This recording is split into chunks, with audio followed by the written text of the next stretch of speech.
মুফতি সাহেবকে আল্লাহ অনেক অগ্রগতি দিয়েছেন, মুফতি সাহেবকে আল্লাহ অনেক সম্মান দিয়েছেন, মুফতি সাহেবের স্তর আল্লাহ অনেক উঁচুতে পৌঁছে দিয়েছেন। তবে আমার কি মনে হয়েছে জানেন,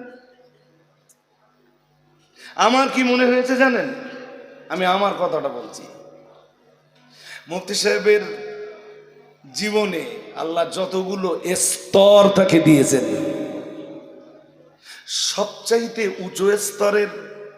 উঁচু স্তরে আমার বিশ্লেষণে যেটা আছে সেটা হলো মুফতি সাহেবের হাতের কলম, যে কলমটা আল্লাহ মুফতি সাহেবের হাতে ধরিয়ে দিয়েছেন। মুফতি সাহেবের হাতের এই কলমের বদৌলতেই তো এদেশের হাজার হাজার ছেলে আলেম তৈরি হয়েছে, হাফেজ তৈরি হয়েছে, মুফতি তৈরি হয়েছে, আদিব তৈরি হয়েছে, কারি তৈরি হয়েছে, ওয়াইজ তৈরি হয়েছে, বক্তা তৈরি হয়েছে। মুফতি সাহেব আজ খেলাফতের পর্যায়ে পৌঁছে যেতে পারেন, বেলায়েতের দরজাতে পৌঁছে যেতে পারেন। তবে আমার মনে হয়েছে মুফতি সাহেবের হাতে যে কলমটা আছে, এই কলমটার মর্যাদাই হলো সবচাইতে বেশি।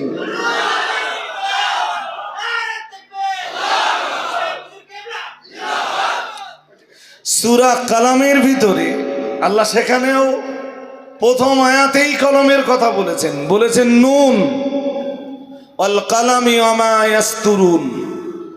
আল্লাহ বলেছেন কলমের শপথ। পৃথিবীতে অনেক কিছু ছিল, চাইলে সেই সমস্ত জিনিসের শপথ করতে পারতেন, কিন্তু এই সূরাটার শুরুতেই আল্লাহ কলমের কসম করেছেন, পরে বলেছেন ওয়া মা ইয়াসতুরুন। শুধু কলমের শপথ নয়, কলম দিয়ে তারা যা লেখে তার শপথ। পরের আয়াতে বলেছেন মা আনতা বিনিআমাতি রাব্বিকা বিমাজনুন। হে নবী, ওরা আপনাকে পাগল বলে, কিন্তু আমি কলমের শপথ করে বলছি, কলম দিয়ে তারা যা লেখে সেই তাদের লিখিত বিষয়গুলো শপথ করে বলছি, মা আনতা বিনিআমাতি রাব্বিকা বিমাজনুন। আপনার রবের দয়ায় আপনি পাগল নন। আরেকটু মন খুলে বলেন। এনে আলোচনা অনেক লম্বা, আমি লম্বা না করে শুধু দুটো তিনটে কথা বলবো। তাফসীর কারকরা এই জায়গাতে এই আয়াতের ব্যাখ্যায় অনেকগুলো কলমের আলোচনা করেছেন। তাফসীর কারকরা এখান থেকে একটা প্রশ্ন উত্থাপন করেছেন যে আল্লাহ এখানে যে কলমের কসম করেছেন সেই কলমটা কোন কলম। নিজেরাই প্রশ্ন উত্থাপন করেছেন, নিজেরাই আবার অ্যান্সার করেছেন। তো অ্যান্সার করতে যে ফার্স্ট টাইম তারা একটা কলমের কথা বলেছেন, সেই কলমটাকে বোঝাতে যে লিখেছেন তাফসীর কারকরা ওয়া ইন্না আলাইকুম লাহাফিদিন কিরামান কাতিবিন ইয়ালামুনা মা তাফআলুন। আমাদের পাপ পুণ্য লেখার জন্যে, আমাদের নেকি আর গুনাহ লেখার জন্যে আল্লাহ রাইটার কিছু ফেরেশতা আমাদের কাছে নিয়োগ দিয়ে রেখেছেন। তারা প্রতিনিয়ত কলম দিয়ে আমাদের পাপ আর পুণ্যগুলোকে লিখছেন। তাফসীর কারকরা বলেছেন সূরা কালামে আল্লাহ যে কলমের কসম করেছেন সেই কলমটা হলো ফেরেশতাদের কলম। যে কলম দিয়ে ফেরেশতারা মানুষের পাপ পুণ্য লেখে, এখানে কলম বলতে সেই কলমকে বোঝানো হয়েছে। নম্বর 2, তো নম্বরে তাফসীর কারকরা লিখেছেন এবং এটা হাদিসও এনেছেন, যে হাদিসটার মর্মই হলো আউয়ালু মা খালাকাল্লাহুল কালাম। সর্বপ্রথম আল্লাহ কলম সৃষ্টি করেছেন। সুবহানাল্লাহ বলুন। এখানে আবার আপনারা অনেক মজলিসে শুনেছেন আউয়ালু মা খালাকাল্লাহু নূরি। স্বভাবতই একটা প্রশ্ন আসবে, যদিও প্রশ্ন থাকলে তার উত্তর আছে। এখন যেটা দরকার সেইটা শোনেন। রাসূলুল্লাহ বলেছেন আউয়ালু মা খালাকাল্লাহুল কালাম। সর্বপ্রথম আল্লাহ কলম সৃষ্টি করেছেন। কলম সৃষ্টি করে আল্লাহ বললেন উক্তুব, কলম লেখো। কলম বলল মাকতুব, আমি কি লিখব? আল্লাহ বললেন এখন থেকে কিয়ামত পর্যন্ত যা কিছু ঘটবে সবকিছু লিখে ফেলো। তখন থেকে কিয়ামত পর্যন্ত যা যা ঘটবে কলম সব লিখে ফেললো। তিরমিজি শরীফের একটা লম্বা হাদিস আছে, খুব একটা লম্বা না, মিডিয়াম টাইপের। সেই হাদিসের একদম শেষ অংশে রাসূলুল্লাহ বলেছেন রুফিয়াতিল আকলাম, কলম তুলে নেওয়া হয়েছে, ওয়া জাফফাতিস সুহুফ, আর ওই কলম কাগজে যা যা লিখেছিল সেটা পুরো শুকিয়ে গেছে। সেখানে সবার তকদির লিখিত আছে, সেখানে সবার ভাগ্য লেখা আছে।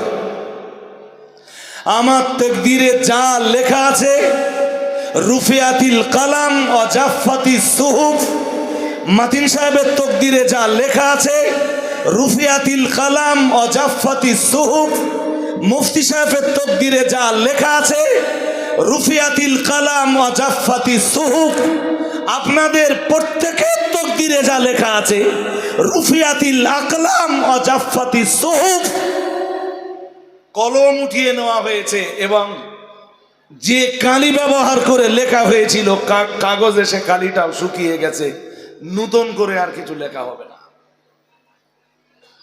সুতরাং আমার জন্য যা বরাদ্দ, আপনি হাজার চেষ্টা করে আমাকে এগিয়ে দিতে পারবেন না, আর হাজার প্রচেষ্টা করে আমার ঠ্যাং ধরে টেনে আপনি নিচে নামাতেও পারবেন না, আর আপনি প্রচেষ্টা করেও আমাকে আকাশে তুলে দিতে পারবেন না। এটাই আমাদের ঈমান। ইমাম ফখরুদ্দিন রাজি লিখছেন তাফসিরে কবিরে যে আল্লাহ ওই কলমটার কসম করেছেন যে কলমটা প্রথমবারে তৈরি করে আল্লাহ কলমকে লিখবার নির্দেশ দিয়েছিলেন। তাহলে আয়াতের সাথে আমি যোগসূত্র আর তৈরি করতে যাচ্ছি না, পরের আয়াতের সাথে যোগসূত্র তৈরি করতে গেলে আরো সময় যাবে। 3 নম্বরে আর একটা কলমের কথা বলেছেন, সেই কলমটা সূরা আলাকে আছে। কি? আমি শুরুতে বলেছিলাম ইকরা ওয়া রাব্বুকাল আকরাম, মহান আল্লাহ জানিয়েছেন আপনি পড়ুন, আপনার রব মহিমান্বিত। ইকরা ওয়া রাব্বুকাল আকরাম, আপনার রব মহাসম্মানিত। আল্লাহ পাক পরের আয়াতে জানিয়েছেন আল্লাযী আল্লামা বিল কলম, আপনার মহিমান্বিত রব তিনি, মহাসম্মানিত রব তিনি, যিনি কলম দ্বারা শিক্ষা দিয়েছেন। আমরা যেন বললাম মহাসম্মানিত মহিমান্বিত রব কলম দিয়ে আমাদের কি শিখিয়েছেন? আল্লাহ পাক জবাব দিয়ে বললেন আল্লামাল ইনসান মা লাম ইয়ালাম, মহান আল্লাহ বললেন তিনি কলম দ্বারা মানুষকে তা শিখিয়েছেন যা মানুষ এক সময় জানতো না। সুবহানাল্লাহ পড়েন আর একটু মন খুলে বলেন, মানুষের হাতে আর একটা কলম,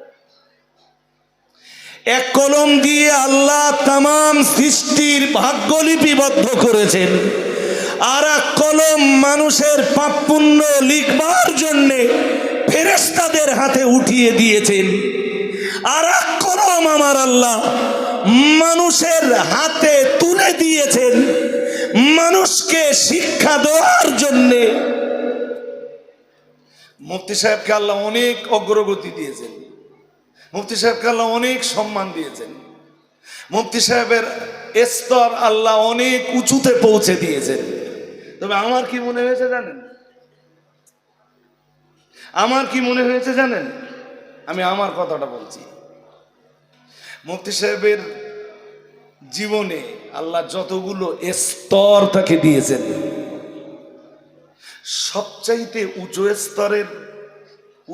স্তরে আমার বিশ্লেষণে যেটা আছে সেটা হলো মুফতি সাহেবের হাতের কলম, যে কলমটা আল্লাহ মুফতি সাহেবের হাতে ধরিয়ে দিয়েছেন। মুফতি সাহেবের হাতের এই কলমের বদৌলতেই তো এদেশের হাজার হাজার ছেলে আলেম তৈরি হয়েছে, হাফেজ তৈরি হয়েছে, মুফতি তৈরি হয়েছে, আদিব তৈরি হয়েছে, কারি তৈরি হয়েছে, ওয়াইজ তৈরি হয়েছে, বক্তা তৈরি হয়েছে। মুফতি সাহেব আজ খেলাফতের পর্যায়ে পৌঁছে যেতে পারেন, বেলায়েতের দরজাতে পৌঁছে যেতে পারেন। তবে আমার মনে হয়েছে মুফতি সাহেবের হাতে যে কলমটা আছে, এই কলমটার মর্যাদাই হলো সবচাইতে বেশি।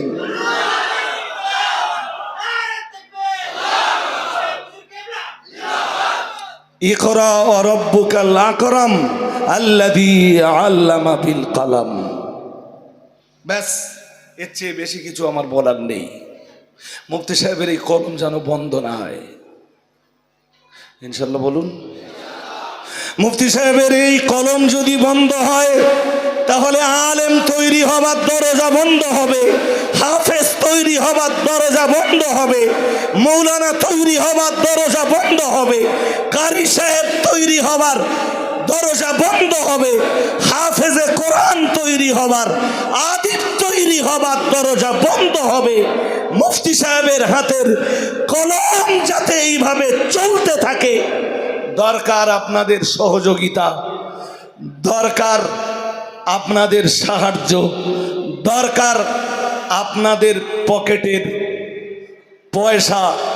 যদি আপনারা আপনাদের পকেটের পয়সা এই মানুষটার চেহারার দিকে তাকিয়ে উজাড় করে দিতে পারেন, আমি দায়িত্ব নিয়ে বলছি, আরো 10 বছর যদি আল্লাহ তাকে বাঁচিয়ে রাখেন, মুফতি সাহেবের ওই কলমের বিনিময়েই এ পর্যন্ত যত আলেম, হাফেজ, মুফতি, কারি তৈরি হয়েছে, তার চাইতে অনেক বেশি মৌলানা, তার চাইতে অনেক বেশি মুফতি, তার চাইতে অনেক বেশি আদিব ইনশাআল্লাহ তৈরি হবে। আল্লাহর কোন বান্দা রয়েছেন 2 লক্ষ টাকা দেবেন?